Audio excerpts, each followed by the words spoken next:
bonsoir et puis merci d'être là, surtout. Alors, ce que vous allez voir, c'est un documentaire de 60 minutes, ça c'est le petit détail, sur ce qui s'appelait le cinéma de la transgression. Et qui est on va dire, une des scènes d'horreur new-yorkaise des années 80, une scène de cinéma punk, rock, je crois qu'on peut dire ça, qui est intimement liée à la scène musicale aussi de l'époque, qui s'appelle la No Wave. Voilà. Et parmi les personnes que vous allez voir, en fait, ça retrace un petit peu leur parcours jusqu'à aujourd'hui. C'est surtout, moins qu'une étude chronologique de ce qui s'est passé dans les années 80, c'est la mise en perspective de ces artistes-là, de ce qu'ils se sont faits jusqu'à aujourd'hui, et de l'impact que ça a eu.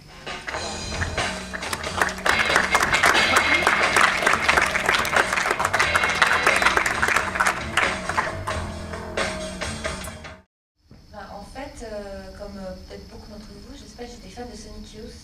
Voilà, j'ai commencé à écouter Sonic Youth quand j'avais, je sais pas, 13 ans, on va dire. Et avec un de mes amis qui a fait la musique du film, qui est dans le groupe D-Damage, m'a un jour offert cette cassette, une sorte de cassette pirate, copie de films d'Axan. Et j'ai découvert les films de Richard Kahn et Nick Z. Donc voilà, j'avais 14, peut-être 15 ans, on va dire. Je ne suis pas une famille très cinéma, donc je n'avais aucune notion de ce qu'était le cinéma. C'est la première perception du cinéma que j'ai eue, en tant que mouvement, en tant que voilà, un cinéma qui portait des idées, etc. Donc ça m'a marqué, puis ça m'a marqué aussi à cause des images et à cause de ce que ça portait, à cause de la musique énormément, du lien avec la musique. Donc c'est toujours resté là. J'ai toujours eu envie de faire quelque chose sur eux, et surtout sur Richard Kahn, parce que c'est la personne qui m'intéresse le plus, je crois. Et voilà, et puis j'ai commencé à travailler dans l'audiovisuel. C'est venu naturellement sous cette forme. J'avais des vacances pour une fois et je suis partie à New York et j'ai commencé à le faire. C'est aussi bête que ça. Voilà. Et puis après, ça m'a pris 5 ans pour le faire. C'était la partie un peu plus compliquée. Mais voilà, c'est quelque chose qui est toujours resté là à cause de la musique. Ça m'a parlé directement, c'est assez immédiat. Voilà, ça m'a parlé à cette époque-là. Je ne sais pas trop pourquoi. Il faudrait que j'aille voir un psy à un moment donné. Mais... Je confirme. Merci. Ce qui est particulier avec ce mouvement, c'est que c'était vraiment des amis, c'était des gens qui se connaissaient ou qui partageaient des appartements. Donc avant d'être un mouvement, c'était des amis. Ils ont fabriqué ce mouvement. Ils le disent de toute façon, vous l'avez vu. Donc voilà, mais après, je suis convaincue que quels que soient les États, quels que soient les pays, il y avait des équivalents partout. Je crois que c'est plutôt une question de génération, des années 80, plutôt qu'une question de New York. Après, le fait qu'ils habitent à New York, ça apporte des choses bien spécifiques. Mais je pense que c'était des mouvements qu'on pouvait retrouver en Allemagne aussi à l'époque, avec des groupes comme Neubauten, ou des choses comme ça. Je crois que c'est un état d'esprit des années 80, post-punk. Donc je suis sûre qu'il y a beaucoup plus d'équivalents. Je trouve que le concept de ce mouvement-là, il est assez fragile. D'abord parce que c'est une personne qui l'a édité, et qu'ensuite la base de ce mouvement, comme je disais, c'est surtout les copinages et autres. Donc le concept dans ce cas particulier, il est assez faible. Alors bien sûr, ils se retrouvent autour de l'idée de...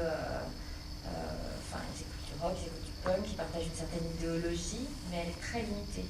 Ils ne sont pas organisés, comme le mouvement Dada ou les surréalistes pouvaient l'être. Il n'y a pas de chef. Et surtout, le principe est de toute façon de faire rentrer ses amis, ses petites copines, et que tout le monde puisse se libérer, faire des films s'ils en ont envie, faire l'acteur s'ils en ont envie, faire de la musique s'ils en ont envie. Donc effectivement, après, c'est surtout les personnalités qui ressortent. Et c'est pour ça que ça n'a pas tenu et que ça n'existe pas et qu'il n'y a pas d'héritier, probablement, comme quelqu'un a demandé tout à l'heure. C'est parce que c'est moins un mouvement que des personnalités. Ils étaient beaucoup plus nombreux que ce que vous avez vu à faire des films. Et la plupart des films sont invisibles, ils ne sont pas trouvables, ils ont été perdus, ils sont... Voilà, donc... et parmi ces personnalités, il y en a une très forte qui ressort pour moi, qui est celle de Richard Kahn, qui est pour le coup un vrai nihiliste. Et pourtant, malgré ça, ils ont une vraie culture aussi du cinéma, et ils sortent tous des codes d'art. Et voilà, mais il n'y a pas... Finalement, c'est très sincère parce qu'il n'y a pas de volonté chez eux, ils sont assez anarchistes, assez nihilistes, et ils le sont jusqu'au bout parce qu'il n'y a pas de volonté chez eux de vraiment faire un mouvement, à part pour Nick Z. Et c'est ça que je trouve intéressant chez eux, c'est cette sincérité-là. Ils sont nihilistes, mais jusqu'au bout. Finalement, il n'y a pas d'organisation. Il n'y a pas de pensée derrière. Et chacun est libre. Et finalement, c'était vrai dans leur cœur. C'est ça que j'aime aussi chez eux. En fait, c'était d'abord dans les clubs. Les clubs ou les murs. Les murs, en dehors des clubs, ils faisaient aussi des projections sur les murs. Mais surtout dans les clubs de rock ou pendant les concerts, comme Sonic Youth. Ensuite, il y a eu effectivement des projections dans des festivals. Il y a une histoire très drôle à Berlin, au West Side Kino, où là il commençait à être un petit peu connu, un tout petit peu. Et Richard Kern montrait Fingered, et il y a un groupe de féministes qui est arrivé, qui a balancé de la peinture sur les écrans, sur les copies, qui a brûlé les copies, etc. Donc je pense qu'ils ont arrêté le festival très vite. Et il y avait ce festival à New York où ils projetaient leurs films. Il faut savoir que dans les festivals, dans ces mêmes festivals, il y avait Todd Haynes qui a fait le film donc, sur Bob Dylan. Il y avait du Jarmusch. Voilà, c'était dans ce contexte aussi, à un moment donné, qu'ils étaient projetés. Mais au départ, c'était vraiment les clubs d'Europe, tout simplement. Je faisais plaisir de toute façon, je pensais avec ces films, très sincèrement. Enfin, plaisir. Ça dépend de votre niveau de masochisme, mais... Il venait de Caroline du Nord. Son père était photographe dans le journal local. Donc il a appris à son fils à faire des photos. Et puis il a intégré une école d'art. Et comme il le dit lui-même, voilà, au bout d'un moment, il faut aller à New York. Je ne connais pas beaucoup plus de sa vie. On a parlé un jour un petit peu des milieux dont on venait, qui étaient très simples finalement. Je crois que ses parents, enfin, il a eu une vie très simple, sans accroc, sans rien. Vraiment. C'est peut-être ça qui l'a amené à ça, je ne sais rien. On parle de nihilisme, c'est vraiment le cas. Pour la petite anecdote, la première expo de Richard Kern, il avait mis toutes ses photos par terre. Donc je pense qu'il y a un vrai côté autodestructeur chez ces personnes-là et chez Richard Kern en particulier. Ils se mettent en scène énormément, ils prennent beaucoup de risques aussi. Un des courts-métrages de Richard Kern qui n'est plus visible, et un de ses premiers, si ce n'est le premier, c'est ses amis et lui en train de se shooter à l'héroïne autour de sa table dans son appartement. C'est assez fort quand même comme concept. Il y a un côté très sombre, même s'il y a beaucoup d'humour, je trouve, dans ces films, dans les films de Kern en particulier, il y a quand même une sorte de parfum de mort dans tous ces films. Moi, je pense que c'est la personne la plus autodestructrice à l'époque. C'est la personne qui a le mieux survécu, probablement. Donc, en disant ça, je veux dire que c'est quelqu'un qui a réussi à mettre ça derrière lui, à arrêter de prendre autant de drogue qu'il en prenait, à créer une famille, à avoir un enfant. Enfin, c'est un sens différent pour chacun, mais qui a continué à faire ses photos, même s'il est beaucoup critiqué sur les photos qu'il fait aujourd'hui, qui sont censées être voilà, beaucoup plus simples qu'avant et beaucoup moins intenses, etc. Mais il y a quand même... Enfin voilà, c'est quelqu'un qui s'en est sorti et de manière assez admirable. Maintenant, effectivement, je pense que c'est une sorte de génération de creux, ou d'un cynisme total. Mais je ne saurais pas... C'est pour ça qu'il n'y a pas d'héritier direct, je pense. Rien ne pouvait suivre ça. Ça on ne voit pas de porte. C'est juste dans l'instant, on va faire ça, on a envie de le faire, c'est très animal, c'est très immédiat, c'est très cynique. Et je pense qu'ils risquaient trop aussi... ils sont mis trop en danger. Ça ne pouvait pas continuer de toute façon.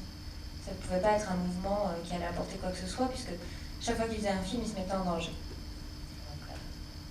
En fait, le premier bouquin de Kern, l'édition que vous pourrez trouver aujourd'hui, il n'y a que des femmes, alors qui sont beaucoup plus masculines, beaucoup plus matures, etc. C'est beaucoup plus violent.